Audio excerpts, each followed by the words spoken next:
Les iba a decir, pueden sentarse, pero no hay necesidad. Ya iban de viaje todos. Me gusta que sean bien educados y bien entrenados. A ver si me logro dar a entender. Una cosa es lo que es y otra cosa es lo que significa. Pastor, no le estoy entendiendo. No se preocupe, yo voy a hacer todo lo humanamente posible para que usted me entienda. Voy a repetir lo que acabo de decir. Una cosa es lo que es y otra cosa es lo que significa. Por ejemplo, para que me agarre la idea, si yo le preguntara a alguno de ustedes y alguien quiere contestar, que se escuche, y le digo, ¿qué significa maná? ¿Qué me responderían? ¿Qué significa maná? Déjeme tantito, quiero estar seguro. O ya los tiene bien entrenados usted, pastor. La palabra maná significa ¿qué es esto? Pero si yo le pregunto ¿qué es el maná? Usted me tiene que decir un pan que caía del cielo. Ahora, ¿por qué expliqué esto? Porque regularmente hago la pregunta, hermano, disculpe, ¿usted sabe qué significa maná? Sí, me dice, ¿qué significa? Pan caído del cielo. No, eso es, pero no significa eso. ¿Sabía usted que muchas veces asumimos cosas que no son, sino que nosotros pensamos que así es? Una cosa es lo que usted se imagine y otra cosa es lo que la palabra diga. Por ejemplo, y lo he hecho, a mí me gusta, no a manera de humillar a nadie, Dios me libre de eso, sino para que la gente despierte y se ponga a pensar que hay cosas que sabemos a nuestra manera. Les pregunto, ¿qué significa Eben Ezer? ¿Sabe qué me contesta la mayoría? Hasta aquí nos ayude Jehová. Eso no significa, eso es, pero no significa eso. Eben Ezer son dos palabras hebreas. La primera, Eben, quiere decir piedra y Ezer significa ayuda. Entonces, Eben Ezer significa piedra de ayuda. Ahora vamos con evangelio. ¿Qué es el evangelio y qué significa el evangelio? La mejor definición de evangelio, o más bien lo que es el evangelio, lo encontramos en el versículo 16. Leámoslo una vez más. Dice Romanos 1:16. Porque no me avergüenzo del evangelio, y mire lo que es, porque es poder de Dios para salvación. ¿Qué es el evangelio? Poder de Dios para salvación. Pero ¿qué significa la palabra evangelio? Esa es otra cosa. Evangelio es una palabra que se castellanizó porque es una palabra griega. Evangelizo, con Z de zorro, como decían los greñas. Esta música vosotros no la conocéis. ¿Se acuerdan de los greñas? Bueno, ahora, ¿de dónde viene? Más bien, ¿qué significa el término evangelio? Evangelio significa buenas noticias. Algunos dicen buenas nuevas. No es la mejor traducción. Buenas noticias, porque hay noticias que son viejas y hay noticias que son nuevas. Así es que no cabe buenas nuevas. Está mejor buenas noticias. Ahora, hablando de evangelio, nosotros sabemos cómo se originó. El primer mensaje evangelístico tenía dos palabras solamente. Eran: ha resucitado. Punto. Y note una cosa. Cuando el Señor Jesucristo hizo lo que nosotros conocemos con el nombre de la entrada triunfal a Jerusalén, yo creo que usted está familiarizado con esta terminología. Dice la Escritura que se montó sobre un pollino de asna, es decir, sobre una cría de una asna. Y fíjese qué curioso, hermano. Le dice a los discípulos: vayan y al entrar a la ciudad van a ver a un pollino amarrado con su asna, es decir, con su mamá, no la de ustedes, sino que la del burrito. Tráiganmelos a los dos. Y usted dirá: ¿para qué quería los dos? Porque el que usó fue el burrito, no a la mamá. Tráiganme a los dos. Y es que, hermanos, hay animales, más bien los animales son más cuidadosos, son más responsables, son más naturalizados que muchas mamás. ¿Sabe usted que hay mamás que regalan a sus hijos? Y voy más allá. ¿Sabe usted que hay mamás que venden a sus hijos? Tengo una sobrina que me estaba contando su testimonio, es muy duro ese testimonio. Me dijo, a mí me regalaron cuando estaba chiquita, me dijo. Me sentí, bueno, nada más les cuento manera de ejemplo. Pero el Señor mandó a traerles dos cosas, porque si agarraban al pollino, el asna no hubiera dejado que se lo llevaran. Porque los animales protegen a sus crías. ¿Usted ha visto una gallina que se enfrenta a una serpiente defendiendo a sus pollitos? Hermano, ¿qué le va a aguantar una gallina a una culebra? Pero las corre, empieza a saltar, a aletear y las picotea por proteger a sus polluelos, a sus pollitos. Hermanos, los animales a veces nos dan unos grandes ejemplos a nosotros. Entonces mandó a traer al pollino con su asna, porque el pollino, no hubiera querido o no hubiera podido irse porque la mamá no lo hubiera dejado ir. Yo no sé si usted ha leído cuando trajeron el arca de la tierra de los filisteos, ahí la tenían ellos, y ocurrían desgracias. Entonces trajeron el arca del pacto, y dice la Biblia que le pusieron 2 vacas recién paridas a la carreta en la cual pusieron el arca del pacto. ¿Me están siguiendo? ¿Me estoy dando a entender? Yo siento que algunos no entendieron esto, lo voy a repetir. Trajeron el arca del pacto en una carreta, y a la carreta le uncieron 2 vacas recién paridas. Dice la Biblia que cuando en la carreta iba jalada por las vacas bramaban, gritaban, lloraban. ¿Saben por qué? Porque había dejado sus crías allá atrás. Pero esto me llama la atención y me encanta. Las vacas bramaban porque dejaban a sus crías, pero no dejaban de caminar. Muchas veces nosotros tenemos un problema, y en medio del problema es cuando más deberíamos de buscar al Señor. Pero ¿qué hacemos? Nos quedamos en la casa. Hermano, se sienta como se sienta, siga caminando, no se detenga. Don Quijote le dijo a Sancho Panza, Sancho le dijo, no te preocupes, si los perros ladran es porque nos estamos moviendo. Cuando hay problemas en una iglesia es porque la iglesia se está moviendo.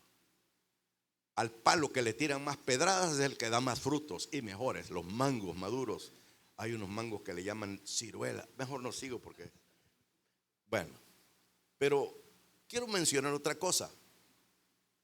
Cuando el Señor Jesucristo iba entrando a la ciudad de Jerusalén, como lo que se conoce como la entrada triunfal, dice la Escritura que como ellos habían leído Jeremías y todos los profetas que mencionaban la venida del Mesías, ellos asumían que era un solo evento, el advenimiento de Cristo. Y sí, etimológicamente así se llama, el advenimiento de Cristo.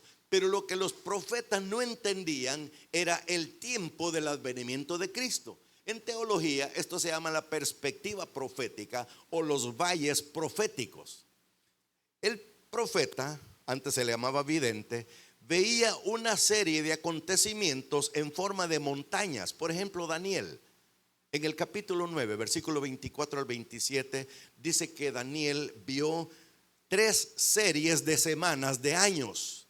Qué enredado esto, ¿verdad? 3 series de semanas de años. Una semana de años quiere decir 7 años. Él vio 3 secuencias. Una montaña más o menos extensa, luego una montaña más extensa y por último una montaña muy pequeñita. Y lo divide Daniel en 3 secciones.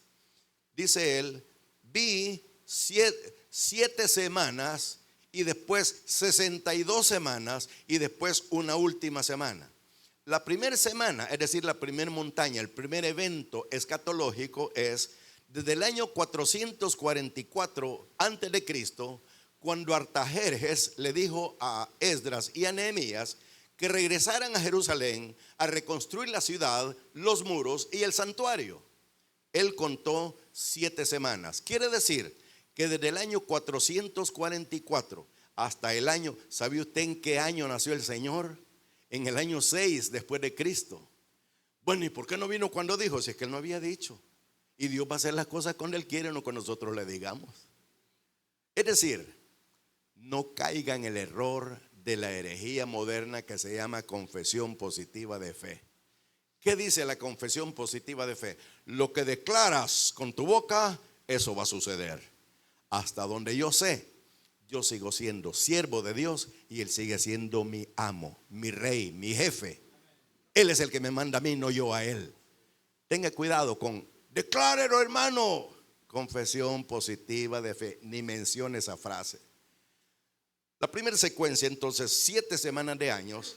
Luego después, una secuencia más larga, que son 62 semanas de años, que suman 69 semanas. ¿Y cuántas semanas vio Daniel en total? 70 semanas. De manera que la última semana se le conoce con el nombre de la semana septuagésima de Daniel. Si usted no sabe qué quiere decir septuagésima, se lo digo más fácil: setentava. Así se entiende mejor. La semana setentava de Daniel es la semana, es decir, la semana de años de la gran tribulación. Pero no es mi tema, voy a seguir porque si no allí me voy a quedar. Se cuenta que el burrito que montó al Señor y que entró a Jerusalén y que la gente le tiraba sus mantos o palmas y otros batían palmas a la orilla de la calle, le gritaban Hosana. El término Hosana significa sálvanos ahora. Porque como no habían entendido que el advenimiento de Cristo se divide en dos partes, su encarnación y su segunda venida, son las dos fases del advenimiento de Cristo. Entonces ellos suponían que cuando Jesucristo entró, como lo declara Jeremías, y después menciona que Jesucristo venía triunfante y victorioso, ya no como un siervo humilde, entonces ellos asumían que en esa entrada se iba a quitar su vestidura normal y se iba a vestir de rey, su corona, y iba a decir: señores, la emancipación de Israel ha llegado. Levantémonos en armas y defendamos nuestra integridad y nuestra independencia, cosa que no sucedió. Y por eso es que días más adelante, los mismos que lo vitoreaban y decían Hosana, decían crucifíquenlo. ¿Sabía usted que hay cristianos que así hacen? Cuando se congregan, dicen, porque realmente no es, que aman al Señor. Dicen ellos: me encanta estar en la iglesia. Pero de repente ocurre un problemito y se van, y los que decían que amaban a su iglesia, cómo la vituperan, cómo hablan de ella. Y recuerden, la iglesia es la novia del Cordero. ¿Cómo se sentiría un hombre que le diga: mira, yo puedo ir a visitarte a tu casa, pero esa vieja que tener esposa me cae mal? ¿Cómo se sentiría usted? Si no querés, no vayas. Y además no ofendas a mi esposa, si usted es de los que defienden a su esposa. Porque hay unos dundos que no defienden a su esposa, hermano. Las humillan, hablan en mal de ella y el marido no dice nada. Pero bueno, sigamos mejor porque yo me estoy pasando. Se me olvida que no es mi iglesia. El burrito esta es una ilustración. Llegó donde la mamá. Mamá le dijo: vieras que me he hecho famoso, le dijo. Y la mamá le dice: ¿por qué? Porque iba entrando a la ciudad de Jerusalén y vieras cómo me aplaudían. Hasta las vestiduras tiraban en el suelo, palmas, y otros las agitaban porque iba entrando yo a Jerusalén. Hijo, le dijo, no te hagas ilusiones vanas, le dijo. ¿Por qué, mamá? Le dijo. Hagamos una cosa, le dijo. Ve otra vez y entra a Jerusalén y me vienes a contar qué pasó. Y se fue el burrito obediente. Entró a Jerusalén y no lo pelaron, dicen los mexicanos. Ni lo arrendaron a ver, dicen los mexicanos. Se fue muy triste donde la mamá y le dice: mamá, le dice, ¿cómo sabías que no me iba a pasar lo mismo? Es que no era a ti quien te aplaudían. A quien aplaudían es al que llevabas encima. Y eso debemos entender nosotros. A mí me da pena cuando me presenten, recibámoslo con un aplauso. Me da pena. No estoy diciendo que me molesta, me da pena. Y por eso les digo: hermanos, yo lo endoso y se lo mando al que se lo merece. Porque yo entiendo que la gloria no es mía. La gloria es de aquel que nos lleva y que nos salvó y que nos redimió y nos regaló la vida eterna. No aplaudan, así dejémoslo. El mensaje entonces, cuando Cristo murió y resucitó, era: ha resucitado. Hermano, pero permítame explicarle otra cosa más. El Señor Jesucristo vino a la tierra con un objetivo específico. Y aquí lo voy a sacar de errores a muchos. Muchos decimos Juan 1:11 así: a los suyos vino y los suyos no le recibieron. No dice así el versículo. Dice a lo suyo, no a los suyos. ¿Qué es lo suyo? Cuando yo llegué aquí a la iglesia, estaban dos hombres parados en la entrada y me dijeron: tenemos una orden del pastor Manuel. ¿Cuál es esa orden? Ya poniendo las manos atrás yo. ¿Cuál es esa orden? Les dije: que lo lleve a la cafetería. Hermano, qué orden más bonita. Yo venía con ganas de un café y eso me dieron, un cafecito. No les voy a decir más porque van a empezar a babear. Me fui y como vi mesas y me dijeron que entrara a algo que nos iban a dar, me senté en la mesa. ¿Por qué? Porque yo iba a lo mío, que era entrarle con patada al pecho y sin miramiento alguno, a comer. Entonces quiere decir que cuando yo entré y me llevaron por allá por afuera, al llegar a la cafetería, que vi que era cafetería, dije: de una vez me siento en la mesa. Yo no iba a saludar a estas hermanas de lejito. Hermanas, Dios les bendiga, porque no les quería atrasar, porque urgía eso, lo mío. Cuando usted va a un lugar y no pierde tiempo, dice usted: yo vengo a lo mío, a lo que vine. Esa es la idea de Juan 1:11. A lo suyo vino. Ahora, ¿qué es lo suyo del Señor? ¿O qué era el objetivo? ¿Cuál era el propósito del Señor? Dos cosas. Número uno, apagar la deuda que usted y yo teníamos. Pastor, ¿de qué deuda nos está hablando? Romanos capítulo 6, versículo 23. Porque la paga del pecado es... Debíamos la muerte, hermanos. No debíamos colones, ni pesos, ni dólares. Debíamos la muerte, la vida. Porque la paga del pecado, y como todos habíamos pecado, todos estábamos endeudados con el Señor.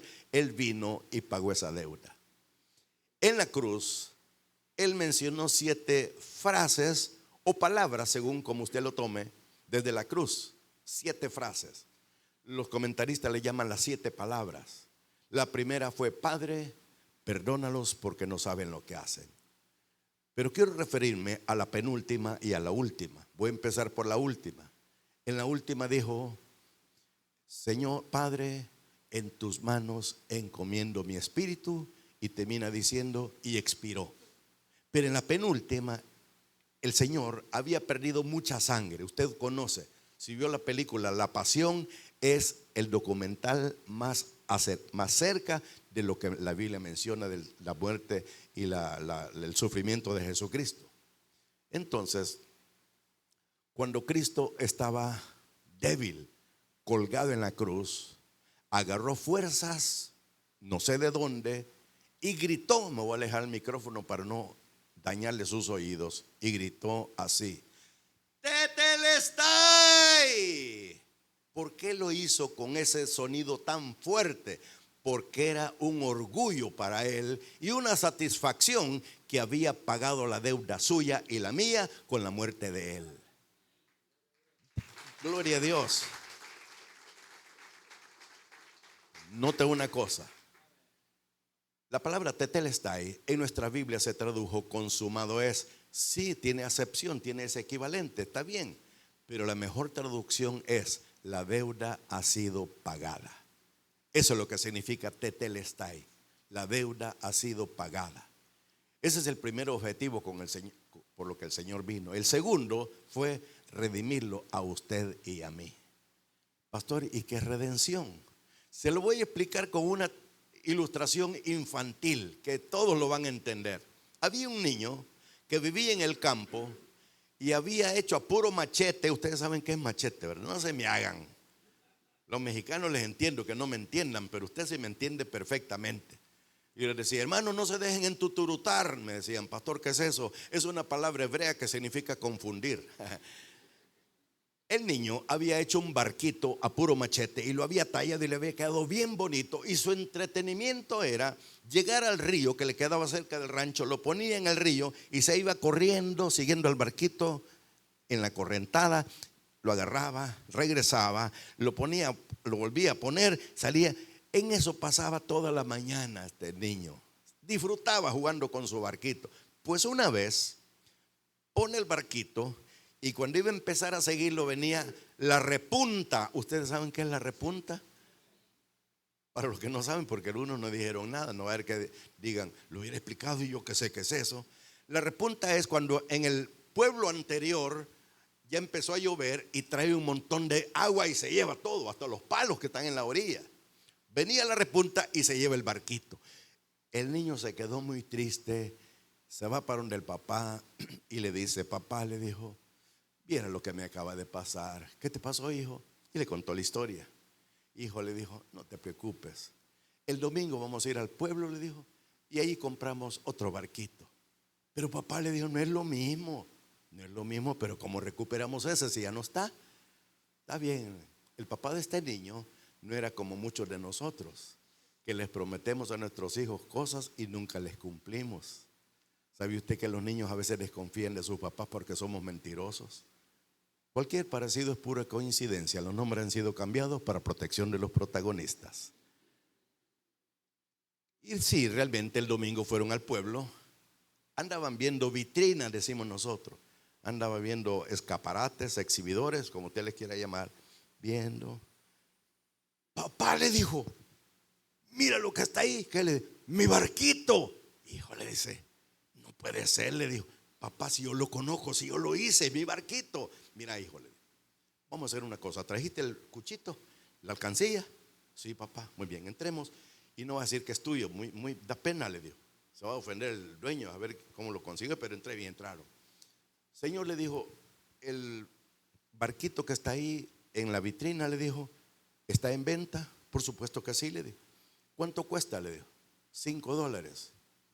Rompe el cuchito, le dijo. Agarró la alcancía, ¡plá! Empezó a contar. Aquí está, señor, $5. Y llega el hombre, agarra el barquito y se lo da.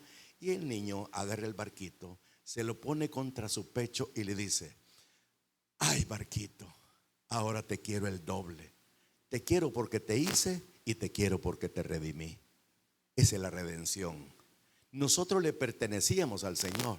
Sin embargo, el enemigo engañó a Adán y Eva y nosotros nacimos bajo la maldición del pecado. Cristo vino y nos redimió como este niño su barquito.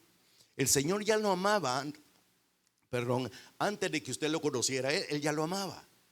Pero Él quería no solamente ser su creador, sino que Él quería ser su redentor, perdonar todos sus pecados. Así que ahora usted no se preocupe. Usted no tiene ninguna deuda porque la paga del pecado, que era muerte, Cristo lo pagó en el Calvario. Y la redención, que es imposible a través de cualquier medio que no sea Jesucristo, no vale. El único camino hacia el cielo se llama Jesucristo, el Hijo de Dios. Amén. No aplaudan, así dejémoslo. Porque a mí me emociona esto, hermano. Cuando no aplauden, yo pienso, por una parte mejor, así no pierdo tiempo porque estoy esperando que terminen de aplaudir y yo quiero seguir hablando. Pero por otra parte, hermano, nuestro Señor merece toda alabanza y toda gloria. Démoselo con ganas, hermano. Entonces, cuando el Señor Jesucristo fue sepultado, nosotros pensamos que ahí se estuvo un tiempo. No, solo esperó que pusieran la piedra y se fue para el infierno. No digo lo mandaron, no digo llegó a parar, no. Él, por su propia voluntad, decidió ir al infierno. En teología, esto se conoce con el nombre de paraodisea. La paraodisea de Jesucristo es el viaje que hizo al infierno. Y usted me dirá, pastor, ¿y a qué fue? Qué buena pregunta, porque aquí tengo la respuesta. Él fue al infierno a hacer dos cosas. Número uno, a decirles a los que estaban del otro lado, ¿se acuerdan que estaba dividido en dos secciones? La sección de los justos y la sección de los injustos. La sección de los justos se le llama la cautividad cautiva, es donde estaban los que morían creyendo en el Mesías que había de venir, son los justos. Y al otro lado estaban los injustos, que no tengo que decir porque usted ya me entendió. El Señor llegó y se posó en la tierra, en el lado, en el hemisferio, en la sección de los justos, y desde ahí les testificó, no les predicó, les testificó a los que estaban al otro lado y les dijo, señores, les voy a explicar por qué causa ustedes están ahí. Ustedes no están ahí por ser malos.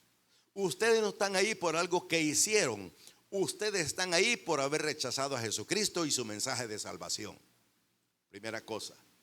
La segunda cosa es, y para que ustedes aprendan, y aunque ya no tienen oportunidad, pero por lo menos ya no van a ir pensando que es injusto. Ya les expliqué que es justo, y ahora yo agarro a la cautividad cautiva, es decir, los que se van a llamar hijos de Dios, y me los llevo para el cielo. Y se llevó la sección de los justos para el cielo, y desde entonces, quiere decir desde la muerte de Cristo, todo cristiano, toda persona que recibe a Cristo no va al centro de la tierra donde está el infierno, sino al cielo donde Él se lo llevó. Ahora, yo no sé si usted se alegra por eso, pero mira qué alegría me da a mí.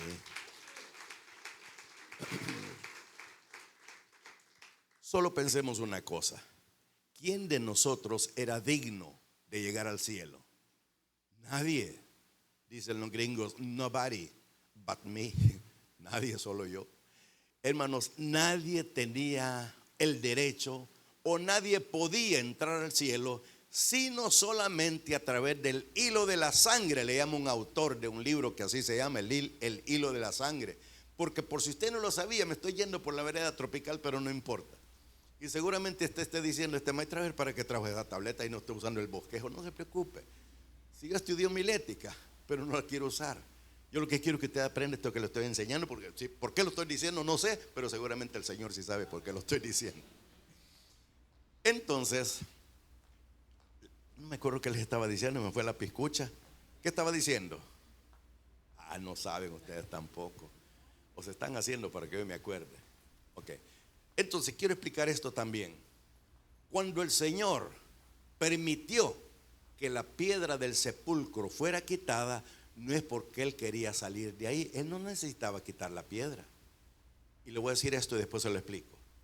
Dios hace o permite cosas no porque lo necesite, sino para dar testimonio de algo que Él ya dijo. Lo voy a repetir. Hay cosas que Dios hace o permite no porque lo necesite, sino para dar testimonio de algo que Él dijo o hizo. Ejemplo, ¿usted cree que cuando el arrebatamiento de la iglesia ocurra, las tumbas necesitan abrirse? No. Si los cuerpos glorificados atraviesan paredes, es un cuerpo espiritual como los fantasmas que nosotros conocemos, los que creen en esas cosas. Él no necesitaba que las tumbas se abrieran. Entonces, ¿para qué se van a abrir las tumbas? Para que la gente mire que ya no hay nada ahí. Entonces la Biblia tenía razón. ¿Ustedes me están entendiendo? Cristo no necesitaba que la piedra fuera quitada para salir. Entonces, ¿por qué quitaron la piedra? ¿O por qué se quitó la piedra? Porque quien la quitó ni fue ni Jesucristo ni los soldados. La piedra se quitó para que los que llegaran y vieran se dieran cuenta que Él ya no estaba ahí. Y para ellos, para los discípulos, al principio no crean que dijeron amén, qué bueno que no. Dijeron, se lo robaron. Miren que nosotros a veces decimos que tenemos fe, pero no llegamos ni a la F. Nos falta la fe. Y ojalá no me olvide que tengo que explicar esto de la fe porque es bien importante. Entonces, cuando ellos llegaron, se lo robaron. ¿Qué se hizo? ¡Qué decepción! Por lo menos nos hubieran dado aunque sea la ropa, aunque no llevaba ropa. No sé si usted sabía que el Señor completamente desnudo lo crucificaron, pero aunque sea algo deberíamos de encontrar para guardarlo de recuerdo. Maña la que tenemos muchos que todavía somos supersticiosos. ¿Sabe usted que la superstición es la antesala a la brujería? Mejor sigo, no quiero hacerlo sentir mal porque hay mucha gente supersticiosa y cristianos, pero bueno. Se le aparece al Señor a una mujer que se llamaba María Magdalena. Algunos piensan que es la que le llevaron los fariseos acusándola de que la habían encontrado en el acto mismo del adulterio y el Señor estaba escribiendo en el suelo. Ustedes recuerdan ese incidente, no tengo que decir más porque no tengo ya tiempo, porque ya me afligí que a ver a qué hora tengo que terminar y tengo que hacerlo. Y le garantizo que lo voy a hacer a tiempo. Entonces, el Señor Jesucristo, cuando, ¿qué le estaba diciendo a esta mujer? Se le aparece a María Magdalena y note lo que le voy a decir. María Magdalena pensó que era el sepulturero. En la Biblia dice el hortelano. Pensó que era el que cuidaba el cementerio y le dice, Señor, le dice, ¿dónde pusieron el cuerpo del Señor? Y le contesta el supuesto hortelano, María. Y ella conoció la voz. Señor, bueno, no le dijo Señor, maestro de la emoción. Hermano, tenga cuidado como llama usted al Señor. Él no es un simple maestro. Claro que era un maestro. Él no es un simple sacerdote. Claro que era sacerdote. Él no es un simple profeta. Claro que fue profeta. Pero Él es Rey de reyes y Señor de señores. Lo demás es añadidura. Y dice la Escritura que María se tiró y lo agarró de los pies.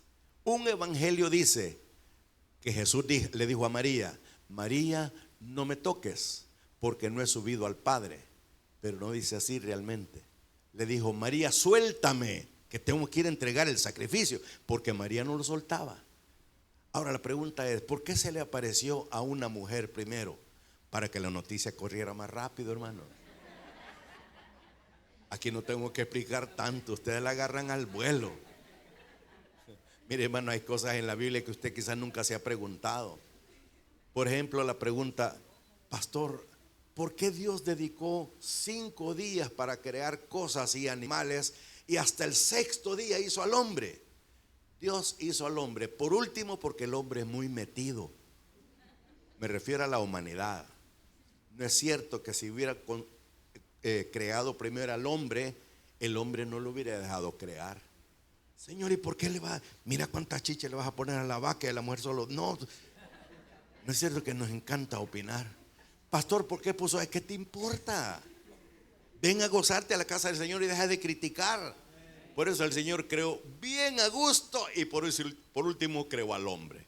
Cuando el hombre se quedó viendo, le gustó, no pudo opinar. Pero la cosa va más allá. ¿Saben por qué hizo más por último a la mujer?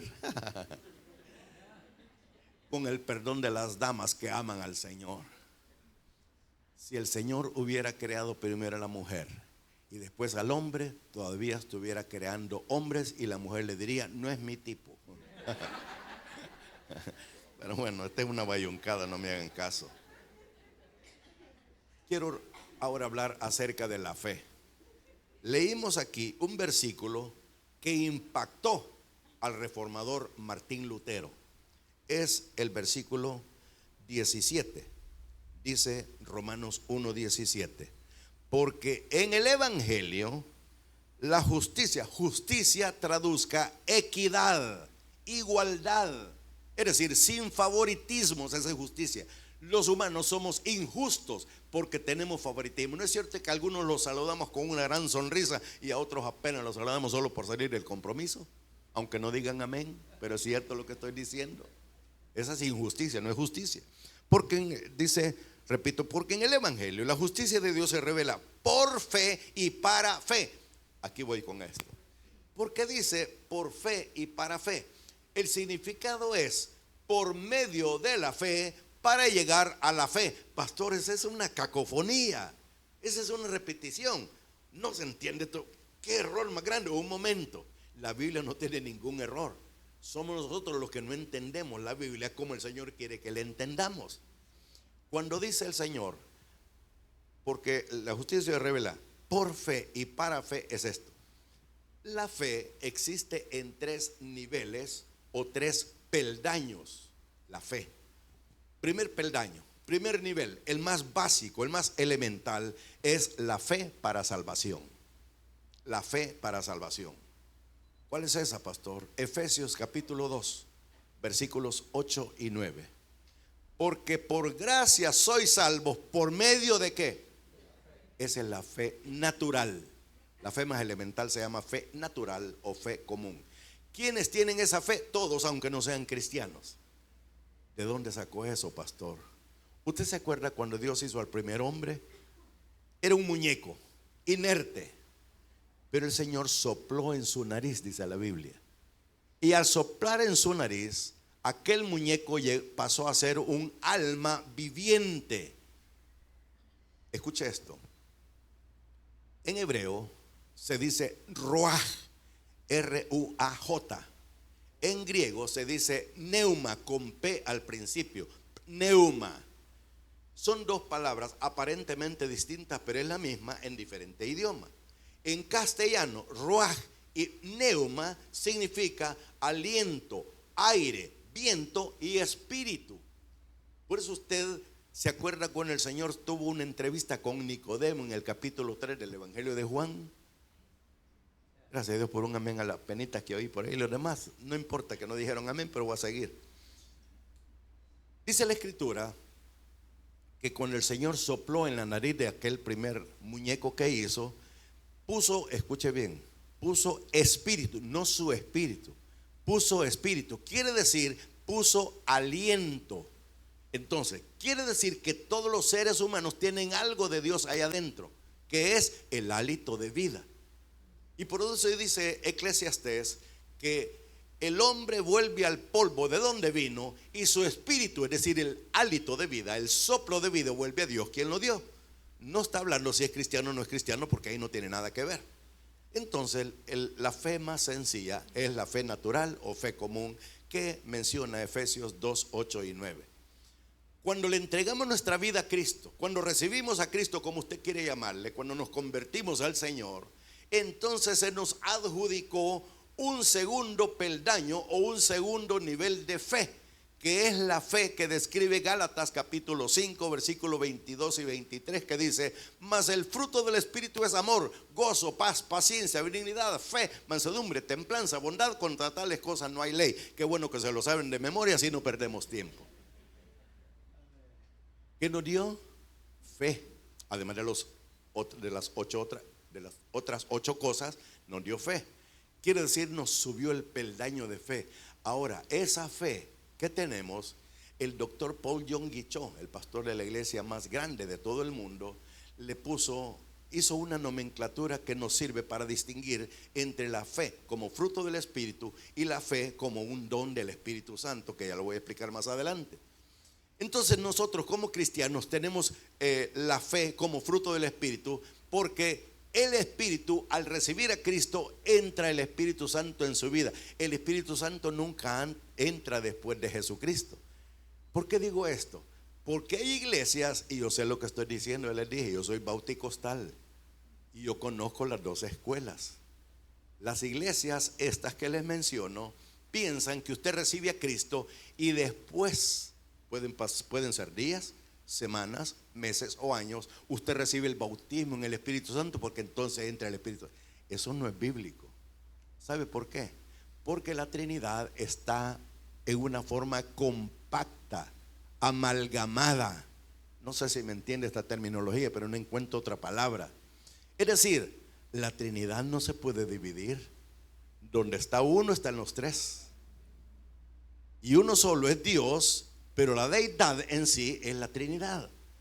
Entonces nosotros debemos de entender que cuando entra Jesucristo en su vida, el apóstol Pablo le dijo a los Corintios en el capítulo 3 versículo 16: ¿no sabéis que sois templo de Dios y que el Espíritu de Dios mora en vosotros? Quiere decir que el Espíritu Santo entra junto con Jesucristo a su vida y a su corazón. Pero voy con el último.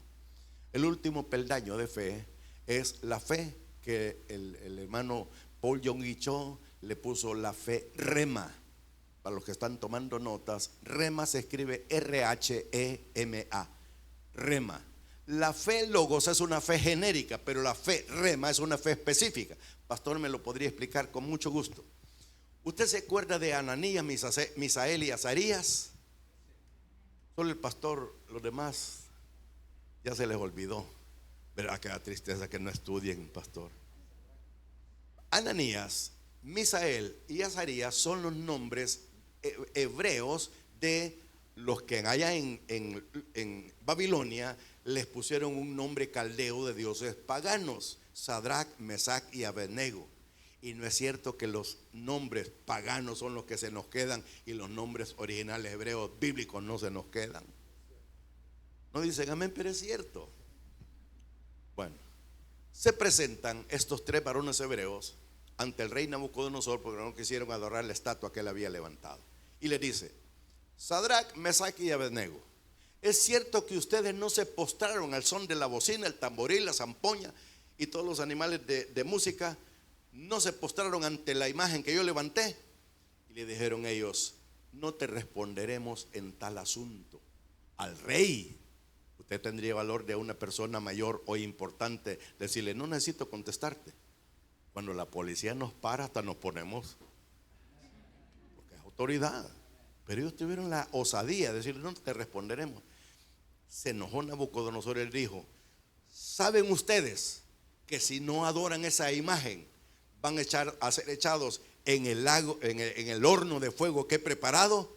Y le dijeron ellos estas palabras: Señor rey, el Dios al que nosotros servimos puede librarnos del horno de fuego. Es decir, tenían una fe logos en ese aspecto. Y le dicen más adelante: y de tu mano, oh rey, nos librará. La primera fe es que puede librarnos, pero pueda que no. Sabemos que lo puede hacer, pero no sabemos si lo va a hacer. No sé si me estoy dando a entender. Para los que no me han entendido y se me quedan viendo bien serio, haga de caso que entra un paralítico aquí. Me lo ponen enfrente y me dicen: pastor, ore para que este paralítico camine hoy. Y yo les digo: ¿ustedes creen que Dios puede sanar a este paralítico? Pienso que todos dirían amén. Pero si yo les digo: ¿ustedes creen que este paralítico va a sanar en este momentito y va a salir caminando? ¿Sabe cómo diríamos? Solo viéndolo, pastor. Esa es la fe rema. Hasta ahí casi nadie llega. Pero quiero terminar con esto porque ya están algunos hasta como quien dice: si no paras ahorita me salgo. Voy a ir terminando mejor. No quiero que me dejen hablando solo. Nosotros nos identificamos como cristianos evangélicos, pero una cosa es que usted diga que es algo y otra cosa es que lo sea. Hay maridos que dicen a las mujeres: yo te amo, y le queman la pata. Usted sabe qué quiero decir, no se me haga. Si usted es de Guatemala, lo voy a decir en guatemalteco también: le queme el rancho. Y si usted es mexicano, lo voy a decir en mexicano también: le pone los cuernos. Usted ya me entendió, no se me haga. Decimos una cosa, pero hacemos otra. Si usted le dice al Señor o manifiesta amar al Señor, por favor, demuéstreselo. ¿Y cómo se lo debo demostrar? ¿Cómo puedo demostrarle al Señor que lo amo? Si usted ama este libro, la palabra del Señor, y a usted le encanta estar aquí, y usted ora todos los días y solamente pasa pensando en Dios, usted ama a Dios. Pero si usted solo dice que lo ama y no lee su Biblia, no viene a los cultos con regularidad y ora allá donde, seguramente usted no ama a Dios. ¿Sabe por qué mucha gente falta a los cultos? Porque no se han enamorado de Cristo. Y para que me la capte mejor se lo cuento. ¿Se acuerda cuando andaba de novio? O los jóvenes se acuerdan de la novia. Era el día y decían: ay, no me aguanto porque oscurezca para ir a ver a la ingrata. Y uno no se aguantaba por ir a ver a la ingrata. Hasta que ella: ay, es la hora de morir ya temprano. Ese es amor. Usted no dice: hoy no voy a ir a ver a mi novia. Si dice así es porque no la ama. Igual que usted diga: hoy no me voy a congregar, no ama a Cristo ni a su novia. Nosotros tenemos que actuar como un novio enamorado, amar al Señor y desesperarnos tanto que ya nos queremos morir para estar con Él. Ya se las puse difícil. Si yo les preguntara cuántos quieren estar con el Señor, me imagino que todos levantarían la mano. Pero si yo les digo cuántos se quieren morir, la bajarían rapidito. Hermanos, no seamos cristianos evangélicos de palabra o de boca. Amemos a Dios. Hagamos cosas no para pagarle, porque no nos está cobrando y jamás le podríamos pagar, sino para mostrar que estamos agradecidos porque Él nos ha regalado no solamente la salvación, sino muchos milagros, provisiones, etcétera, etcétera, etcétera. Porque Dios, dice Números 23:19, no es hombre para que mienta, ni hijo de hombre para que se arrepienta. Démosle un aplauso a nuestro Señor. Yo voy a hacer una oración que le llamamos la oración del penitente, y luego voy a pasar a nuestro pastor para que concluya con la oración. Quiero hablar con la congregación y me parece que están transmitiendo esto, así que con los que están viendo también la transmisión quiero hablarles. Los que están aquí presentes, si quieren decírmelo al final, me gustaría, para orar por usted y con usted. Y los que nos están viendo, en nuestra página está la dirección y los horarios de culto. Llámenos para saber de usted y orar por usted. La oración que vamos a hacer en este momento incluye 3 cosas. Número 1, reconocer que usted es pecador o pecadora. Número 2, arrepentirse y decirle al Señor que le perdone. Y número 3, abrirle su corazón a Cristo. Apocalipsis capítulo 3 versículo 20, el Señor Jesucristo dijo literalmente estas palabras: he aquí yo estoy a la puerta y llamo. Antes no se tocaba ni había timbre, sino que la gente se paraba frente a la casa y gritaba: Tito. Y yo salía. Y por eso, siguiendo esa figura, el Señor dice: si alguno oye mi voz y abre la puerta, Él nunca va a empujar ninguna puerta. Él no es abusivo.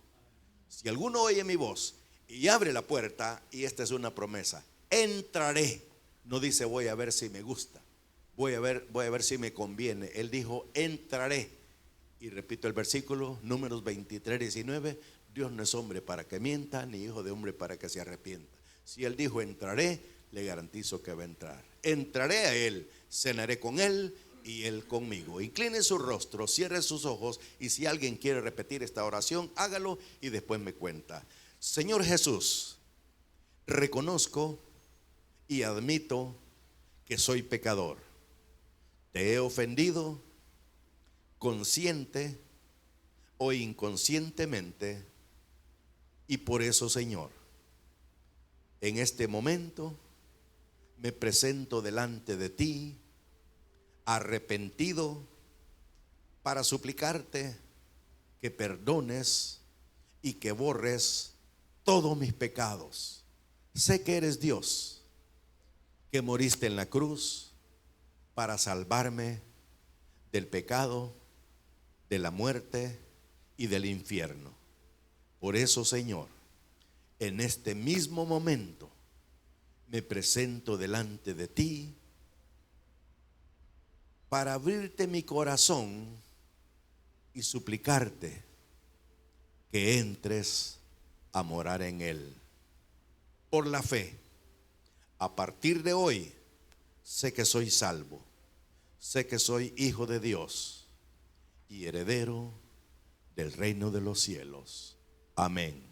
Si usted hizo esta oración, Juan 1:12 dice: mas a todos los que le recibieron, un elemento, a los que creen en su nombre, segundo elemento, les dio potestad de ser hijos de Dios. Así es que, como hijo de Dios, ahora platique con Dios todos los días, lea su Biblia todos los días y no deje de congregarse. Gloria al Señor. Bendito Dios y Padre, gracias te damos por esta palabra que hemos recibido en esta hora, Señor, esta enseñanza. Que espero, Señor, que la mayoría nos quede grabada en nuestro corazón, para que la podamos poner en práctica, Señor. Gracias por nuestro pastor y maestro Tito Arnoldo Campos, por darle ese don, Señor, de ser un maestro para enseñar las Escrituras. Pido por su vida, por su familia, por su ministerio, para que tú, Señor, siempre le guíes, le guardes. Y que el día de mañana, cuando tenga que partir hacia esa tierra del norte, Señor, que tú le lleves con bien, que le guardes, le cuides, le protejas, para que llegue con bien a reunirse con su familia. Y pedimos también, Señor, por la salud de nuestro hermano Eliseo Campos, para que también, Señor, puedas poner esa mano poderosa sobre su cuerpo y que sea sanado totalmente, Señor, de esas molestias que anda en estos momentos. Y de igual manera, cuando le toque que regresar a reunirse con su familia, igual, Señor, que tú le lleves con bien y que le guardes. Amada iglesia, gracias en esta hora, en el nombre de Jesús, gracias. Ya nuestro pastor hizo ya la invitación para aceptar a Cristo. Si usted lo hizo, gloria a Dios, que Dios le bendiga. Y ahí estuvieron las recomendaciones de leer la palabra, orar todos los días y congregarse. Algo vital, no podemos decir que amamos al Señor cuando le visitamos allá de vez en cuando y para colmo llegamos tarde, cosa que no hacíamos cuando andábamos de enamorados. Necesitamos enamorarnos cada día más de nuestro Dios. Padre, gracias. En esta mañana pedimos que nos despidas en tu paz, que nos lleves con bien a nuestros hogares, que lleves con bien al equipo, Señor, de evangelismo a ganar esas almas para Cristo. Y que la semana, Señor, que hoy estamos iniciando sea consagrada para ti. Gracias, Señor, en el poderoso nombre de nuestro Señor y Salvador Jesucristo. Lo pedimos, Señor. Amén y amén. Bueno, gloria a Dios, hermanos, que Dios nos bendiga.